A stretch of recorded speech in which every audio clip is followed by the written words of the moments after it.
Om Shanti. Welcome to Interview with Raj Yogi. And our topic today is seeing beyond the physical image.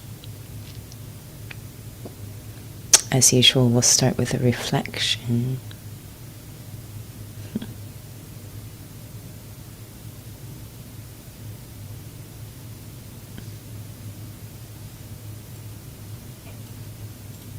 The moment that we sit down with the intention to meditate,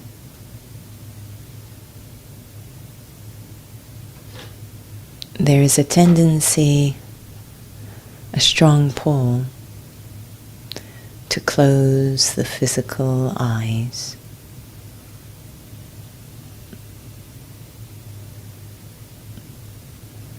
As if keeping the physical eyes open will interfere with having a non-physical experience.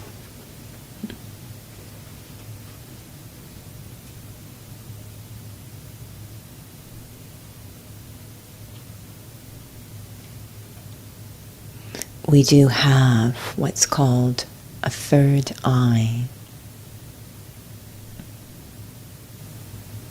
It's not so much I want to close the physical eyes as I want to open this third eye. This eye that can see beyond the physical.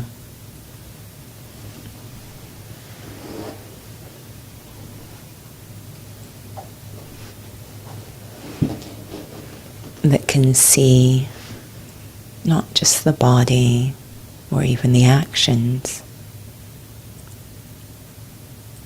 but the being, the actor within.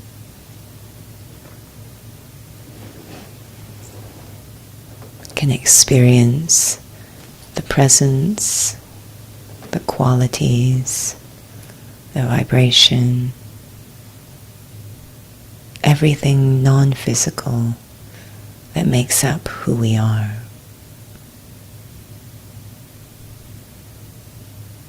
And I experiment on myself, turning that inner eye, that third eye, inwards to experience my own presence, my own qualities, my own vibration. A very deep and timeless experience of the self. I, the soul.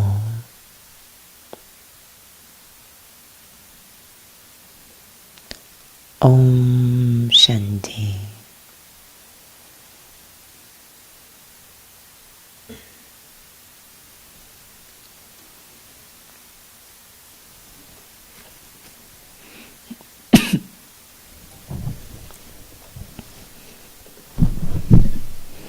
Om Shanti, welcome to Interview with Raj Yogi. And the topic this evening is seeing beyond the physical image.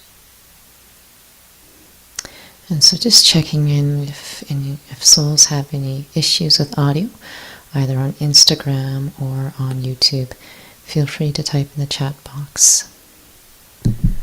And so moving forward, we had the thought of taking one aspect for those who are studying Raja Yoga on a regular basis, which seems to have a whole world in it. We'll call this slogan. And so I wish I could just pull up the entire slogan, but the essence of the slogan was to see beyond the body, see beyond the physical image, and only see the being and the character. And so, again, for those who have not joined any of the interviews, this is based on Raja Yoga. And so we often make references to that. So, in terms of this aspect of seeing beyond the physical, and we're talking about Raja Yoga, what has your experience been like? Because many find that might be a challenge. What does that mean to see beyond the physical? And maybe we actually do it more than we realize. I think it's actually, in some ways, a very pure desire within each of us. You know, we often say, don't judge a book by its cover, or see beyond, you know, this current presentation, not just the physical form, but even the activities that I might be performing in now.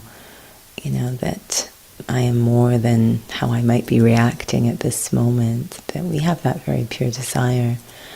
But it's really a lack of practice, a lack of options, that we find ourselves being pulled over and over again into the surface. And when we say the surface, it's not just the physical form, but also whatever actions I might be performing at this time. When we say character, I think it's a bit of a trap. We want to connect to the true character, and so to come to a conclusion on someone's character by how they are acting in that moment may not be completely accurate. And I actually really like the slogan from today a lot. It's something I've been thinking about a lot, which reminds me of a word that we have sometimes in the study, Raz Yukt, to know the secrets within. We're really kind of getting into the secret life, which shouldn't be a secret at all, but to be able to basically have maturity or depth in my vision, to see beyond the surface. And when that happens, I think it kind of restores a sense of dignity to the self and to those around me. So there's a very pure desire, I think, in each of us to go to that level of vision. It reminds me of that. Everyone probably has heard of that saying, don't judge a book by its cover. Yeah. And you learn that actually as a child. Probably there's a different saying in different cultures, different languages, but it does seem like, I wouldn't say common knowledge, but as you are sharing, that's deep within us. We want to see deeper than that. Yeah, and so, you know, it would be ideal if this is one of the main things we learned in school, of how to open that vision of insight or depth or spiritual vision, or we say third eye, but that's become a bit esoteric how we use the term. But really it's just seeing, really deeply seeing what the being, a very timeless, eternal experience of the one, first of the self. I think that would vastly improve our relationship with ourselves, but also the one that I face. Do you feel that children seem to have a better capacity to see, like, regarding this aspect of, we call it the third eye, and maybe you want to clarify a little bit more about what that means? Children and dogs. I stopped at an intersection the other day. It was a red light, and there was a dog walker on the corner, so someone walking their dog. And so I stopped, and the dog actually had to turn around to look at the car. And it kept turning around to look at the car.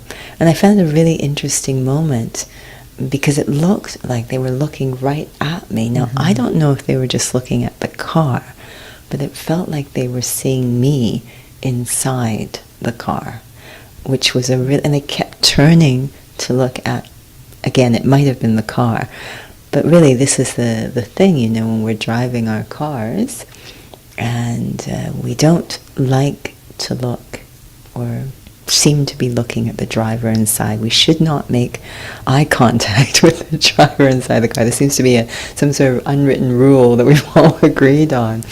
And that's really how we've kind of started to wander around, is that we will not acknowledge the being inside, even though that would probably be a very civilized connection to make. But yes, it feels like children with their pure vision, their eyes, their physical eyes are working, but they are not shaping their experience of people. So they're very sensitive to vibration or feeling. How does that work? That their physical, just in terms, again, when we're talking about Raja Yoga, how is that working? And how is it that the practice of soul consciousness seems to bring us back to that capacity to see again? I think it's a couple of things. It's suggesting that that is our original or natural capacity. Mm-hmm. So we have this potential to see that way, and we simply have become very rusty at it. So it's bringing back something that's very natural for us, whether you believe in rebirth or not. Again, this idea of children seem to naturally have it, but it's based on a certain level of purity, if you will, which again, children are really described as, very innocent and pure. So this idea of not being so desperate to connect to the surface of things, or detached from connecting to the surface of things, and the depths are much more accessible to us when we're in that pure state. So this practice of soul consciousness feels like it takes us back to that again. Mm-hmm. Yeah, back to, I think, a very natural capacity that simply has gotten a little merged or rusty. Now, we're jumping ahead a little bit, but in terms of this connection to the Supreme Soul, Raja Yoga, what is that role of having the connection with Supreme Soul, yoga with Supreme Soul? If soul consciousness alone can help me, change in so many different levels, and that includes even how I see, what is the function of yoga? There's two things that happen, as you've described in Raj Yoga. One is the practice of considering myself to be a soul, which will open that so-called third eye or return us to a spiritual way of operating. But we have a long history of not operating in a spiritual way, and that has had some impact, some quite profound impact on each of us. So yoga with Supreme Soul is very healing. It addresses the impact of not being soul conscious, so that's not going to interfere, because it's almost like someone who has a very deep addiction. And I've heard this described so many times, whether it might be substance or alcohol, or the other day it was actually obsessive-compulsive disorder that I heard this. And it was described as, you will always be that. You will always be an addict, so it's always there. You're just managing it. And so what we're doing, we, in a sense, have all become addicts, addicted to physicality. And so what we want to do is, of course, experience spirituality through soul consciousness, but also melt or heal, so that it's not that we're still living with physicality. We actually completely merge it through yoga. I remember when I was quite young, wondering, is it possible to return back to innocence again? Mm-hmm. And that's, I think, a quandary that comes up often in human rhetoric and human dialogue. And I found personally, for myself, it was refreshing to feel that in this study it is possible. Mm-hmm. Yeah, that reversing Pandora's box. Absolutely. So I think it's very interesting, because these two aspects are the ones that we perhaps sometimes become weakest in, considering ourselves to be a soul and connecting to Supreme Soul. We prefer to really focus on the other two subjects in the study, which is virtues, virtues, virtues, and sharing this knowledge with whoever we meet. And of course, those two are meant to be a product of the other two. So it's, again, we're so pulled to the surface over and over because we're so addicted to spending time there. So it takes a lot of focus and interest. So we could actually maybe even coerce trying to emulate certain virtues, or trying to construct something of benefiting others, but those first two pieces aren't really actually there. Mm-hmm. Wouldn't it be natural? They would be natural if the first two pieces are there, absolutely. And so we're kind of, again, floating on the surface of let me act like I'm spiritual, rather than be spiritual and let it transform my actions. This capacity to see properly again. And we talk about this word purity. It's quite interesting because it's easy to talk about purity when it comes to children. When it comes about adults, it seems to go sideways. So in terms of this aspect of the third eye, being able to shift and return back to a different way of operating, what's going on that there is this gap? Between the adults, we think of purity, and it seems to be a very interesting conversation when we talk about children. Mm-hmm. Purity is pretty much a natural conversation we can have. I think some of it has to do with that movement away from purity and how that's sort of sitting in our conscience or heart. So basically we feel bad about it. And this is why, again, we've gone to the surface, sort of live on the surface and try to make that look good. But underneath, we're still sort of feeling bad about it because we love purity when it comes to everything except describing the self. We have a very love-hate relationship with it when it comes to the self.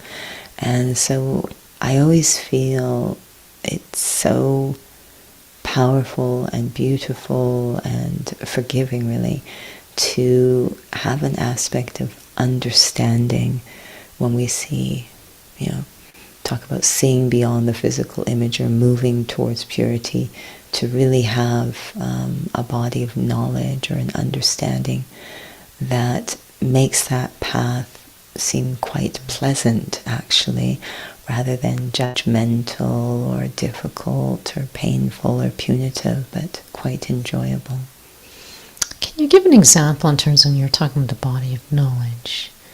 In terms of in the day, what's a level, what is happening in terms of what am I utilizing through the day when it comes to seeing myself? What does that practically look like for you? Like, is there certain thoughts you're having in terms of the knowledge? Are they just thoughts? How do I know I'm actually using it in the sense that it's actually going deeper in terms of my sense of understanding? This was a topic that we were exploring in a meditation earlier today. And probably one of the most powerful aspects is around mistakes or attaching to some event of the past in my head, so I can't seem to let it go. And so when these things come up, it's just amazing how much heaviness there can be in the soul, because I'm not able to go deep. When we say seeing beyond the physical image, it includes a little bit more than the body. I actually think it's there's so much information missing when we're just floating on the surface. So again, it's the form, but also the activity. So let's say we make a mistake, or someone else does something that we maybe felt a little bit of hurt around, and it just takes up so much real estate in my head, and it makes me very heavy. And I try a variety of things to address it, almost all of which are violent. or escaping or distracting. It's still kind of there. So there's suppression, which is also violence. And to be able, when we're talking heavy, we just want to be light. And so to be able to shine light on what's going on, to have an understanding, and almost always it's, oh, I forgot myself. To have an understanding that can shed some light. There's a freedom in being able to go beyond the physical or the surface. And we want to make sure the spiritual practice we're working with has an understanding that enables me to go beyond the surface. What does that look like for you? Let's say, you're told that you have gone through a journey. You were the most full, but then you forgot yourself, you drained. Do you find for yourself just learning that, and then the next day, is that powerful enough, that thought, to help me when things come up inside, or does it take time, and how do I implement that thought? I think anything's going to take time. It depends how much I practice it. That's the case with any art. We hear it, at the time of hearing it, we really enjoy it, but the practice of it can be quite low during the day, or we just sort of pull it out when there's a crisis, and it's not going to feel very powerful if we're not actually it's a bit like, practicing piano. Trust me, I know this one. Coming from a family where the parent was a piano teacher, so it became pretty obvious, because I was probably one of the worst students they had. They had students who practiced regularly. So when they came to lesson once a week, they were prepared, they were able to do things, they progressed. And then there was me, who didn't really practice. And so from lesson to lesson, there was very little progress. And the practice was happening during the lesson, so you're not really getting anywhere. So the practice is important, but what it boils down to, whether or not you've taken Raj Yoga and seeing beyond the physical image, what it boils down to is, and it's odd that we need to practice or learn this, but to have an experience of who I am, and more importantly, who I am not. So this is what seeing beyond the physical image is about, who I am and who I am not, and that includes personality or character as well. So who I am and who I am not, and what forces or pressures lead me to act in a way that's not really who I am. I know that sounds strange, but not to be able to honor who I am. There's certain pressures or forces internally that make that happen. To be able to understand that is a little bit more compassionate versus kind of punishing in the dark, if you will. We really need a very good experience of who we are. And we say in the material law in Raja, we are intrinsically good. Every single human soul, intrinsically good. And then there's a whole bunch of stuff going on that who I am not, which is very unkind towards myself or others. So what's leading me to act that way? Rather than you shouldn't do that, but I will do it again if I don't really understand what happened. So Raj Yoga really helps me to understand why I operate in ways that aren't really honoring who I am. That's important information, very compassionate. So it feels... Sorry, go ahead. No, that was all. Well, it feels like when you're sharing that, we keep thinking when it comes to looking at others, seeing beyond, but it is really a lot to do with the self. Like at every moment that we are probably very likely judging ourselves and just seeing sort of just a snapshot and not seeing the context. So when you're sharing that, I need to be practicing constantly, what does that look like again? Is it that I'm running that same thought through my head? Am I just trying to just feel the significance of that? And hopefully, using this example that I have this huge backdrop story.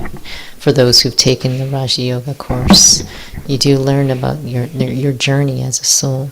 What does that look like for you, that you found that it just stays intellectual, or what do I need to see in my inner practice that I'm actually really intending on actually experience something that becomes useful at the time of need? We definitely have what's called, seated meditation or seated practice, and that's our opportunity to really have a vision of ourselves, our true selves, to really experience it and feel it. It's like looking in a mirror really properly, that's not distorted.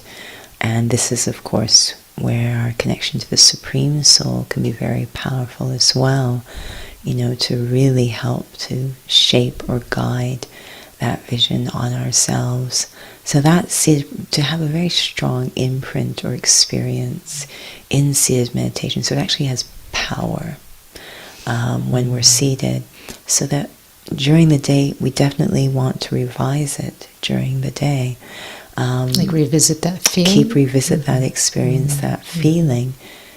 And because it's become such a deep habit, of course there's going to be these moments popping up when we are not ourselves, but now we have the power of a different response, the power of a different experience, that we can respond to those moments. So I need to actually, the way we sort of describe this physically is we get souls to practice the correct mechanics. They might come with a long-standing habit of walking a certain way or swimming a certain way or whatever we're working on. They have a very deep habit, so we want them to have a chance in a bit of an artificial environment, to be able to experience maybe zero gravity, experience what the proper alignment feels like. They need to have a muscle memory and experience of what the proper alignment feels like, which they had prior to injury or prior to bad habits or whatever you wish to call it. They need to feel what that is like. And absolutely, as they walk and move around or swim or whatever, they will slip into the sort of wrong mechanics. It's a given. Mm-hmm. But now they have the power of a memory of what the right one, which they didn't have before. There was no hope. But they didn't have before. So it's going to take a while. It's going to be a bit awkward and strange, but they will have seconds of slipping into the right, and then the old comes back. Mm. So we want to have a deep imprint of the correct one, and then during the day I'm going to have to constantly be intentionally moving myself into that experience again. It's interesting you mentioned that through the day I want to intentionally move myself in the experience, because many sort of just resort to at a time of desperation. Mm-hmm. And at the other times it's like we're coasting or something like that. Nothing elevating's happening, nothing negative is happening, but I don't know if anything's happening. Yeah, I remember when working at one fitness facility that had an aquatic staff, and the internal kind of understanding within the team was, if there was ever, and there were often, it's a physical facility, people are always injuring themselves, but if it was quite severe, very high code, it was like, call the aquatics. So the aquatics always, it was communication through walkie-talkie. Aquatic staff always had the walkie-talkie, and they could hear when it was quite a serious code, so they would always, and the reason that we wanted to is because the aquatic staff, given the nature of the environment they're in and the severity of what can happen there, they did what's called in-service or training on a much higher frequency than the rest of us. It was minimally every week, whereas for the rest of us, we certify once a year. Yes. So every week, they are practicing their skills. Mm-hmm. So it was amazing when they would arrive on the scene. And they were the youngest. These were late teens, early 20s.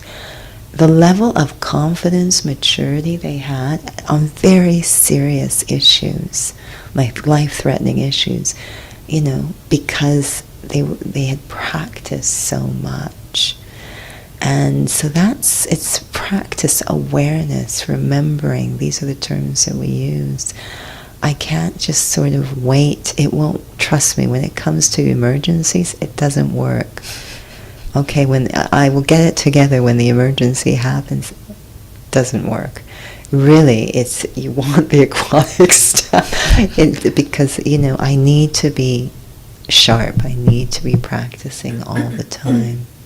So applying that concept to spirituality, or the self, my sense of self, I need to be having moments, even seconds during the day, where I touch that true experience of the self.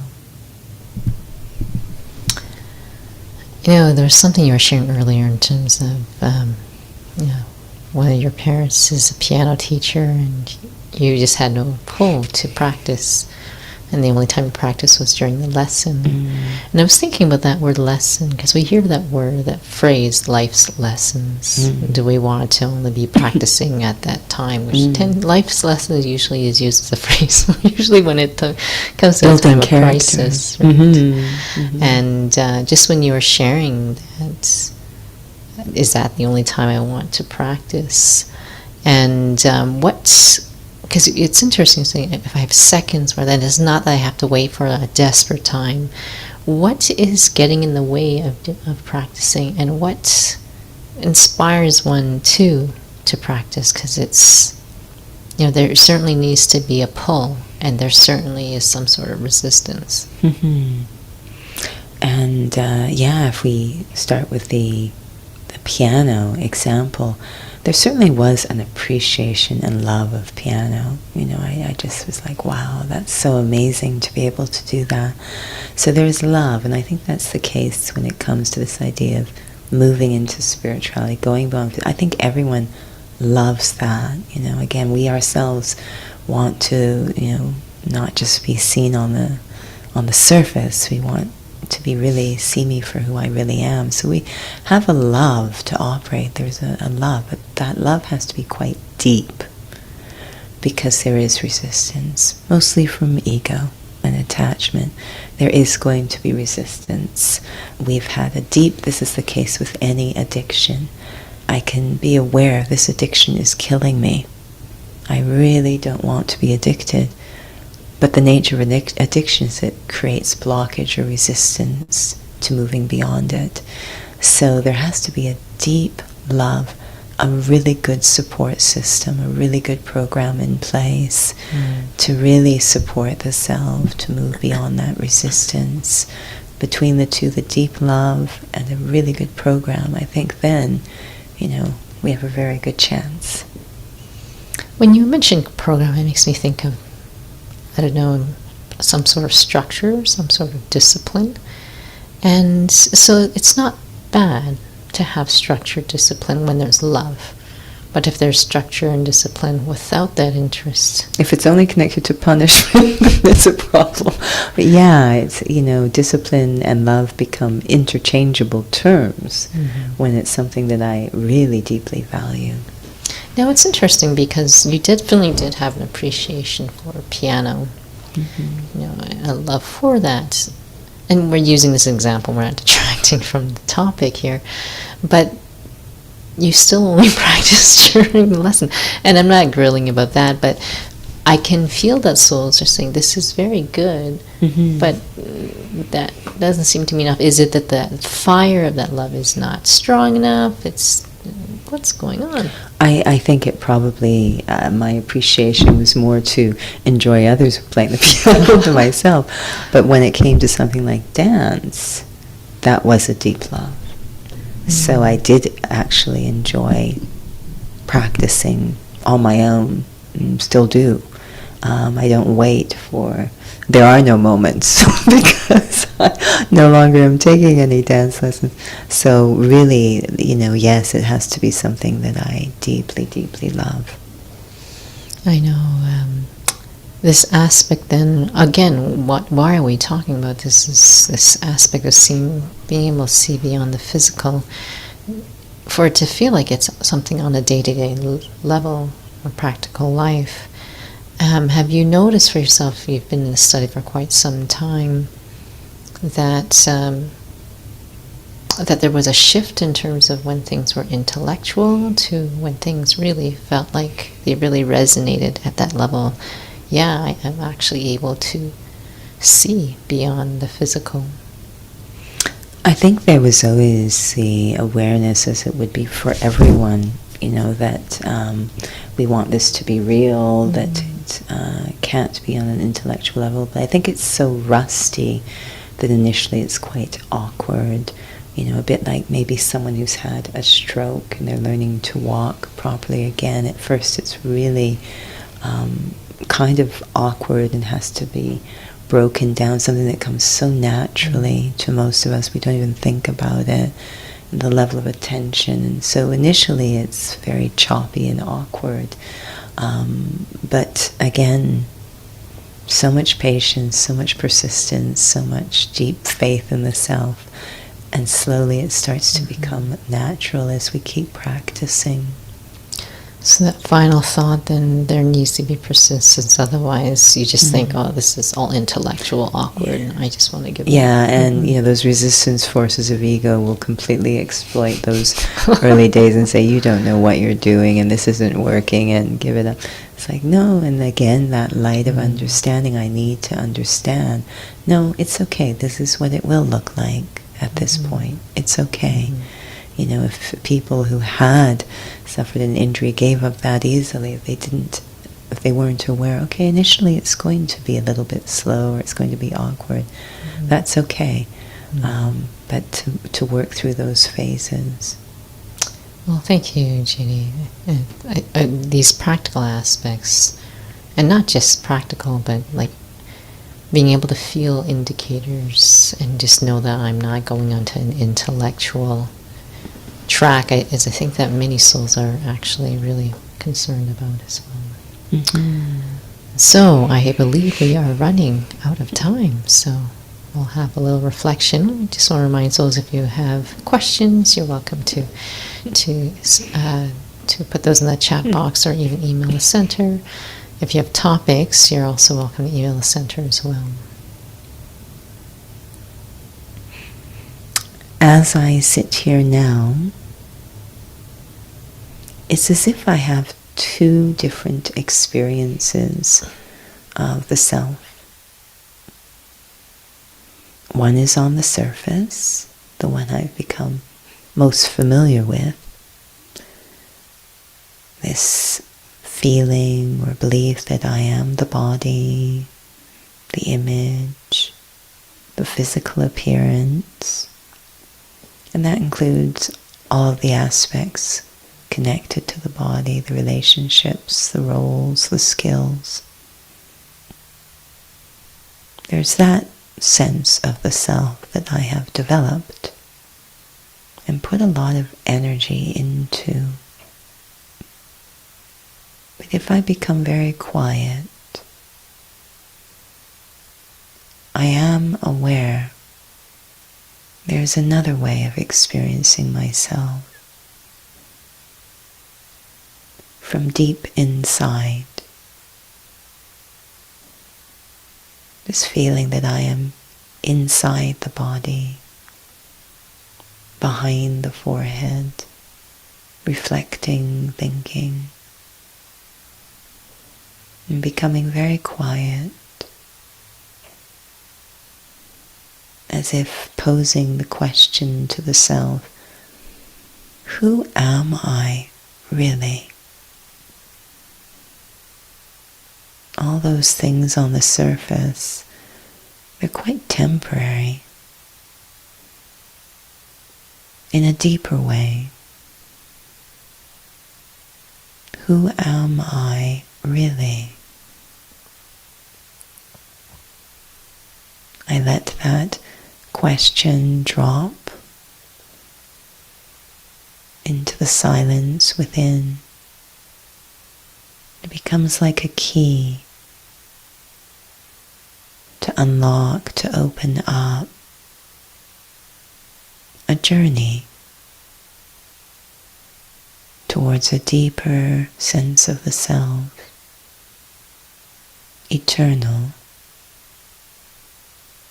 extremely valuable, and very royal, very real. Only I can walk this journey, but I can have a companion on the way. The one being who sees me as I really am. The one who always stays real. The Supreme Soul. The one who stays, in a way, beyond time.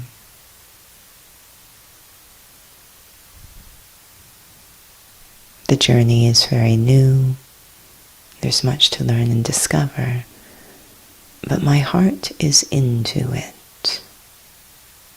I patiently allow the journey to unfold, fueled by my interest and love.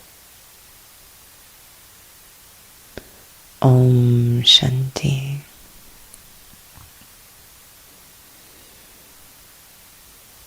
Om Shanti. Thank you for those who have joined with us this evening. So we are approaching the holidays, and so I might pass it over to Judy to let us know what that means in terms of sessions coming up. One of the things it means is that these will continue through the holidays. So the Tuesday evening Intuitive Raj Yogi and the drop-in meditations will continue. But on Friday, 31st December, New Year's Eve, we're going to have a special program, and I know that it's posted on our website. I don't believe it's on Instagram, but it will be on YouTube, and it might be posted live to Facebook. So please check our website for details or email us if you have questions on that. So that's the evening. I believe it's 6 to 7:30 p.m.